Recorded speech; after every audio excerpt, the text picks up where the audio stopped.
En la década de los 60, no era raro ver a los niños jugar libremente en la calle sin necesidad de supervisión. La familia Beaumont, al igual que muchas otras familias de la ciudad, dejaban que sus 3 hijos de 9, 7 y 4 años disfrutaran del sol del verano al aire libre, sin imaginarse lo que esto supondría. El 26 de enero de 1966, la vida de ensueño de la familia Beaumont no solo se haría pedazos, sino que su nombre acabaría asociándose a uno de los casos más famosos y misteriosos de toda Australia. ¿Qué ocurrió realmente? ¿Dónde están los hermanos Beaumont?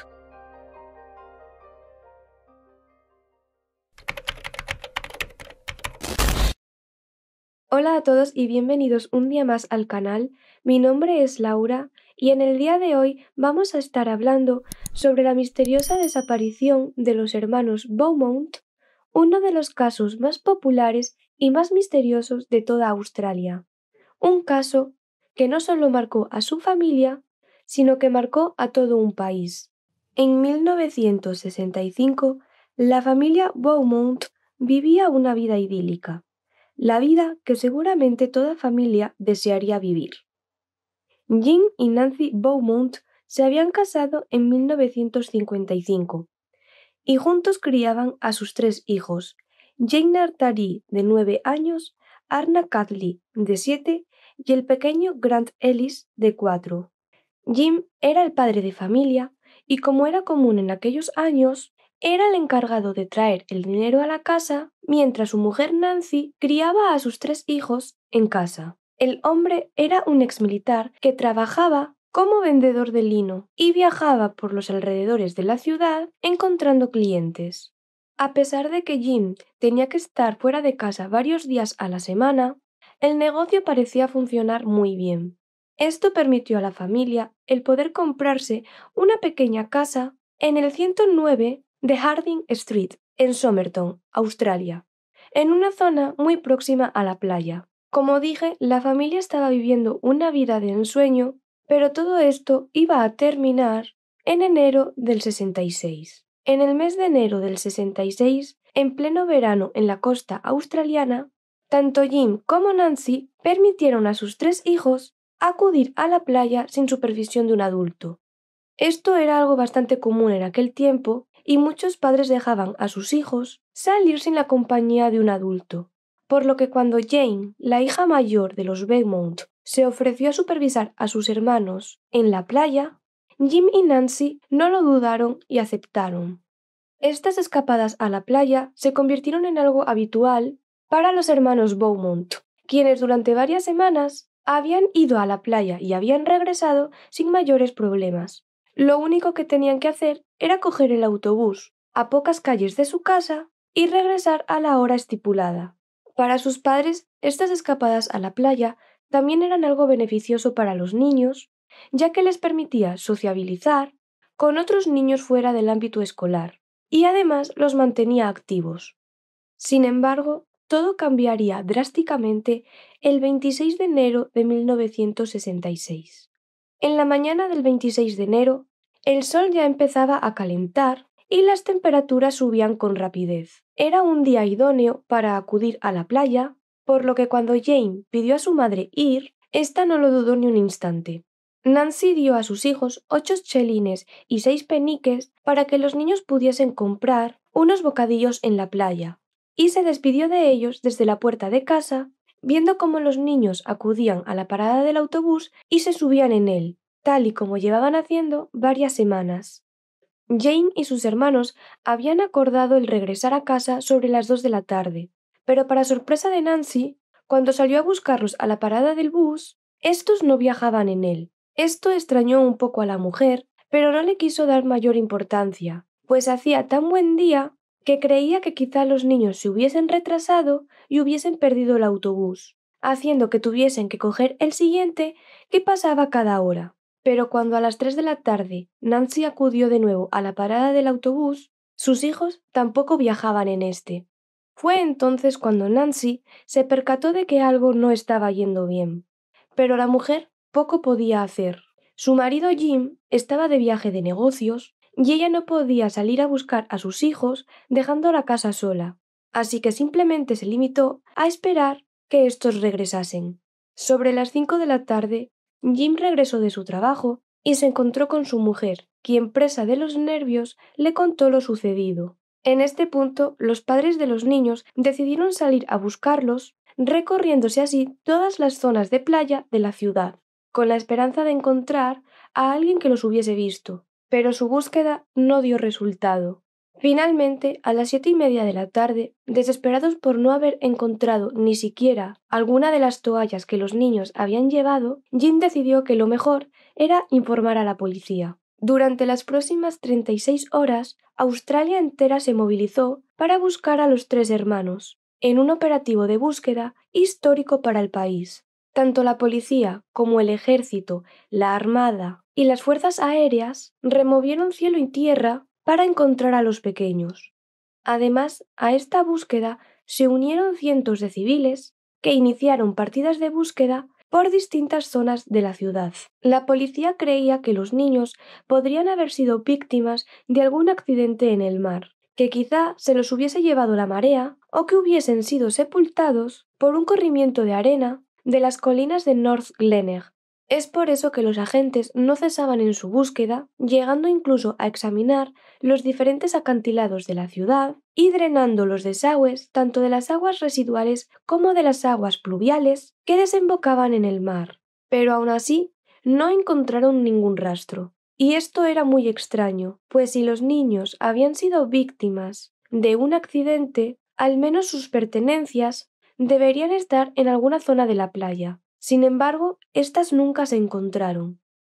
Con todo esto, el 28 de enero, la policía descartó esta teoría y empezó a sospechar que la desaparición de los hermanos no había sido un suceso fortuito, sino que una tercera persona podría estar implicada. No se trataba de una simple desaparición, sino que seguramente se tratase de un secuestro.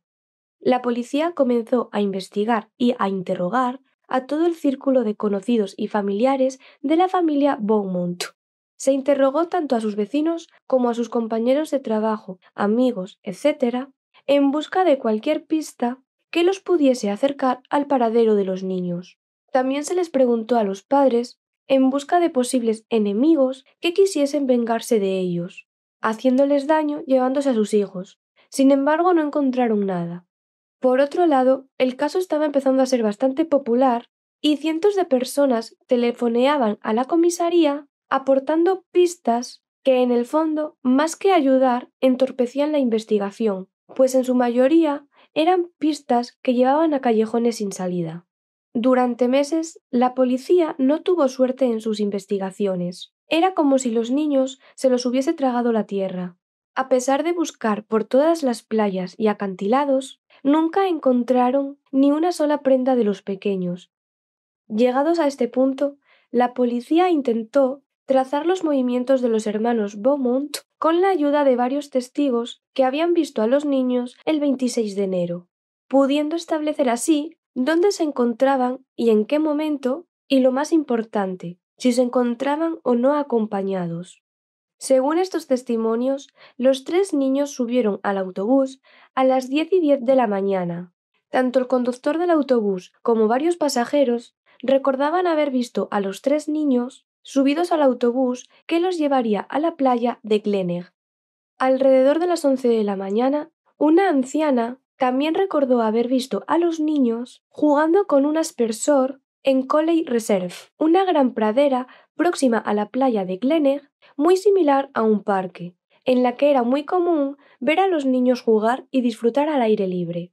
Esta misma anciana también recordaba haber visto a un hombre joven con un bañador azul observar a los niños mientras estos jugaban.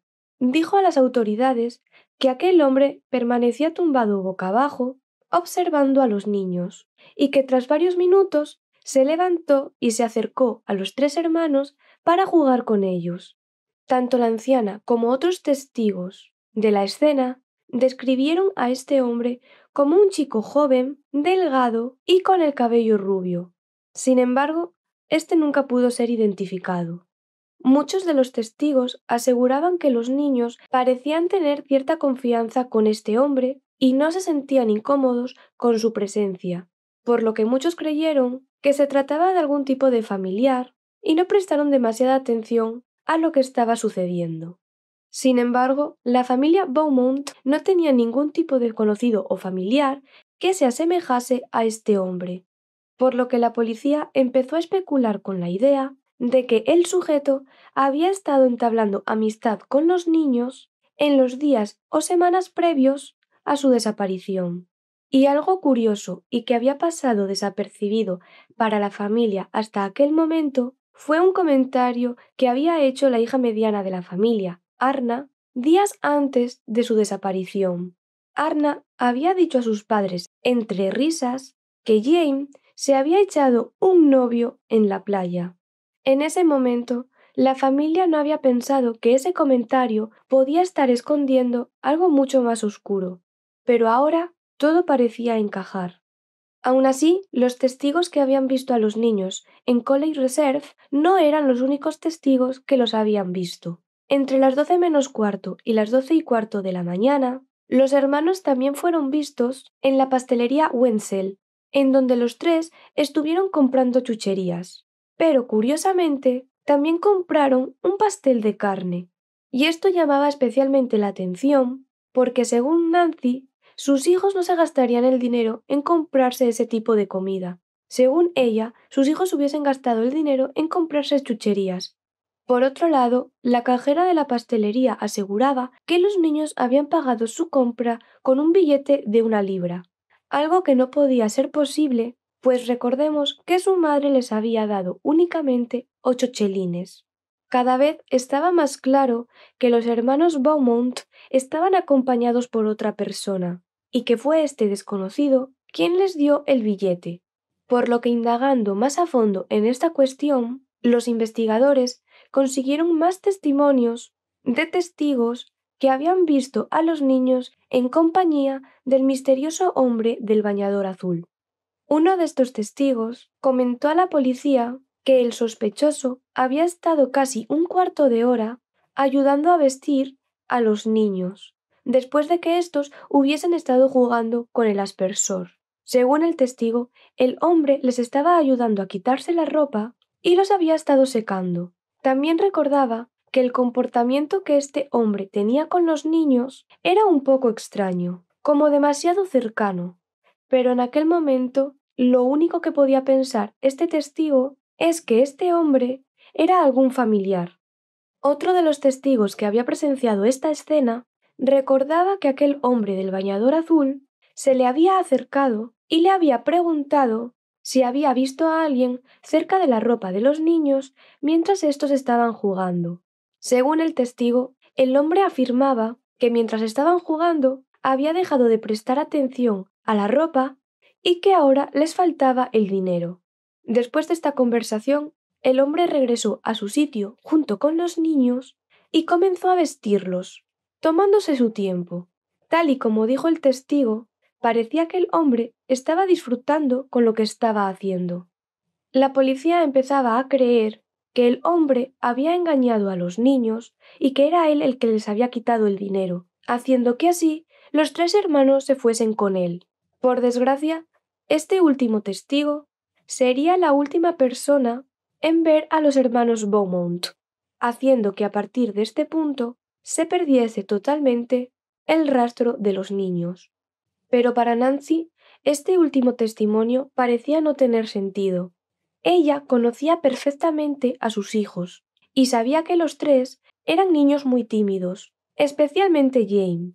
Nancy sabía que Jane era una niña muy introvertida y que ésta nunca se hubiese dejado vestir por un hombre que acababa de conocer.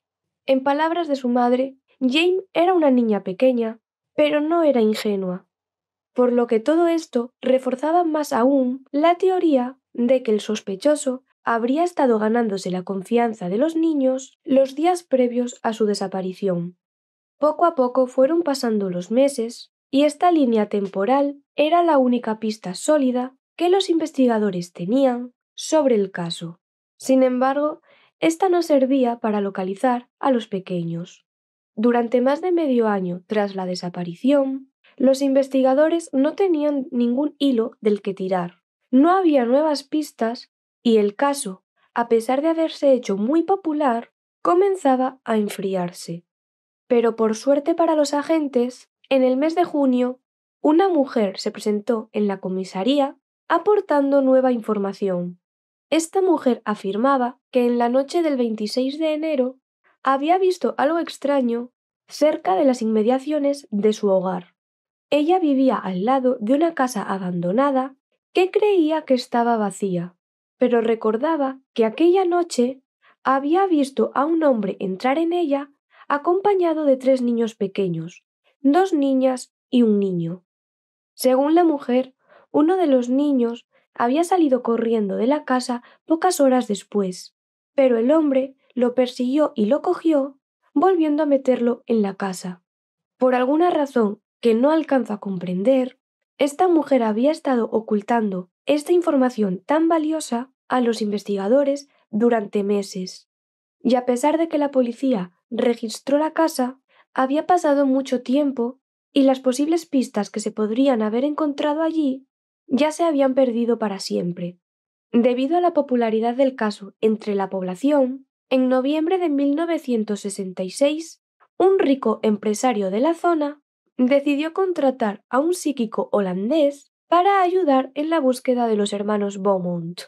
Gerard Croiset, de 57 años, afirmaba haberse especializado como parapsicólogo y psicometrista, y al parecer había ayudado a la policía holandesa a resolver un asesinato, dándole así no solo reconocimiento en su país, sino también en otros países europeos.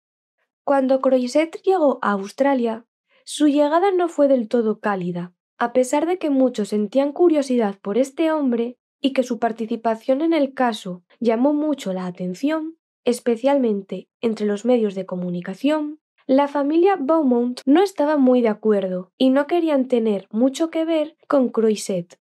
Tanto Jim como Nancy consideraban a Croiset como un fraude, una especie de charlatán que no tenía ni idea de dónde estaban sus hijos. Pero a pesar de que la familia no estaba de acuerdo, el resto de la población estaba ansiosa por ver lo que este psíquico tenía que decir respecto a la desaparición, lo que provocó que el caso acabase convirtiéndose en una especie de show. Por su parte, la policía tampoco quiso reunirse con Croiset por las mismas razones que tenía la familia. Estos no querían tener nada que ver con este hombre, por lo que siguieron sus investigaciones por separado. Gerard Croiset se había convertido en una especie de celebridad en Australia y el público estaba ansioso por ver si este hombre conseguía encontrar a los niños y resolver así el caso.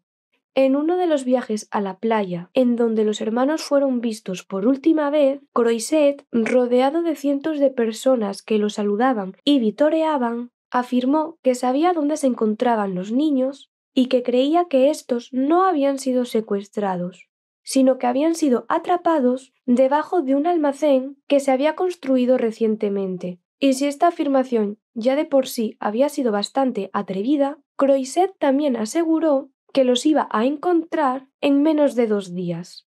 Obviamente, la policía se mostraba muy escéptica con este testimonio y no tenían ninguna intención de ponerse a excavar en ese almacén sin tener ningún tipo de prueba sólida más allá de la simple corazonada de un hombre que nada sabía sobre el caso. Aún así, el público quería saber si los niños se encontraban realmente allí, y consiguieron reunir $40.000 para poder pagar así la excavación. Sobra decir que tras excavar el suelo del almacén, no se encontró absolutamente nada relacionado con los niños.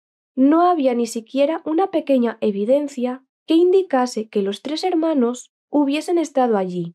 Tras esto, Croiset perdió toda la fama que tenía en el país y regresó a Holanda, como si no hubiese pasado nada.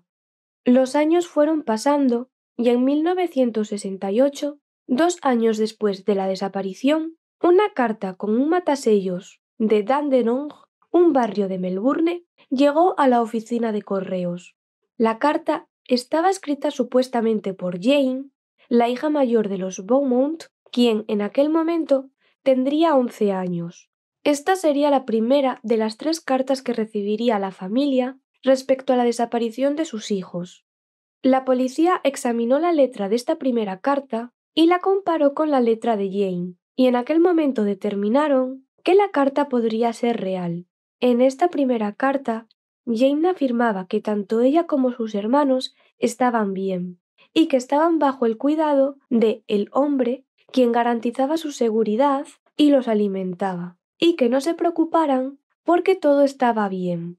A las pocas semanas, Jim y Nancy recibieron otra segunda carta, en este caso escrita por el hombre, quien afirmaba que se había hecho tutor legal de los 3 niños y que los estaba cuidando, pero que tenía la intención de devolverlos a su familia. En esta carta también había una parte que Jane había escrito y en donde se determinaban las pautas que tenía que seguir la familia para ir a recoger a sus hijos. Textualmente, la carta decía lo siguiente: Papá, tienes que ponerte un abrigo oscuro y pantalones blancos para que el hombre te conozca.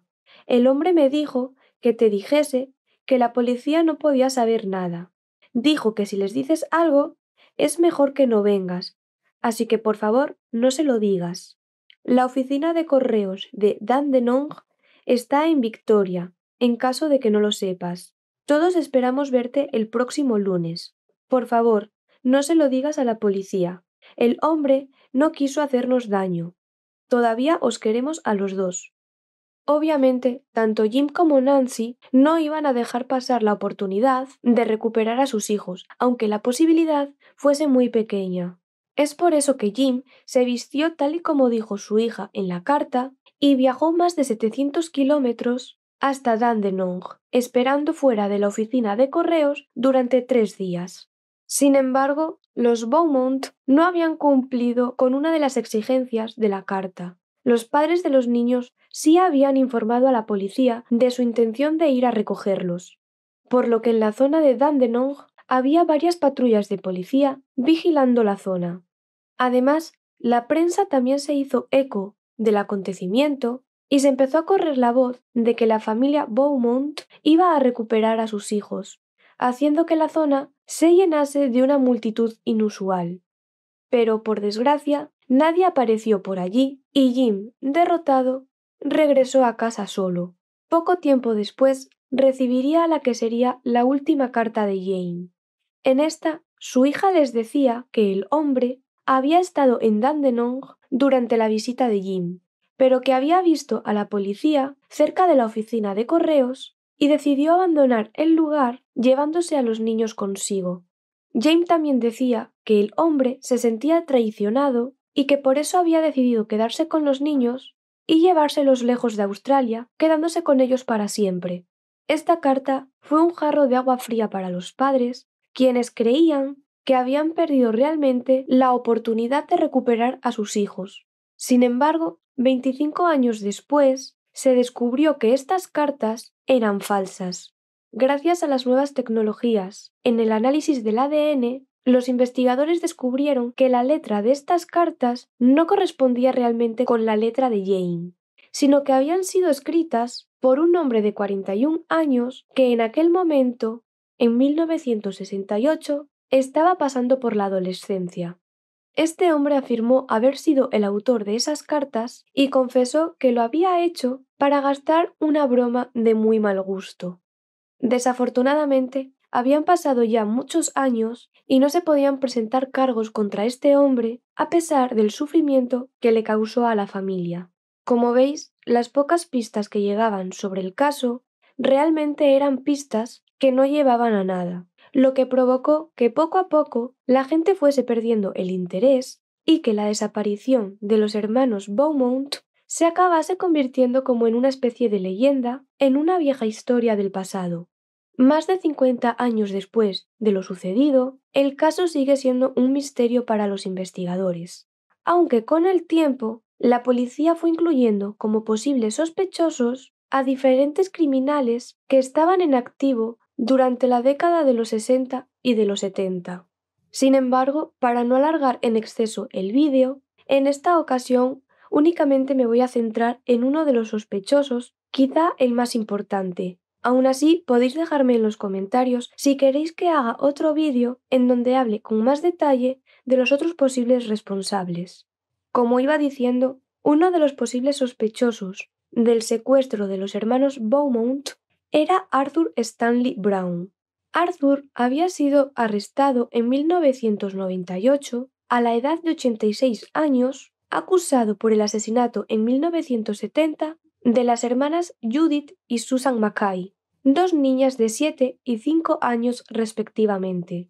Arthur las habría secuestrado cuando ambas iban de camino a clase en Townsville, Queensland, a tan solo 200 metros de su casa.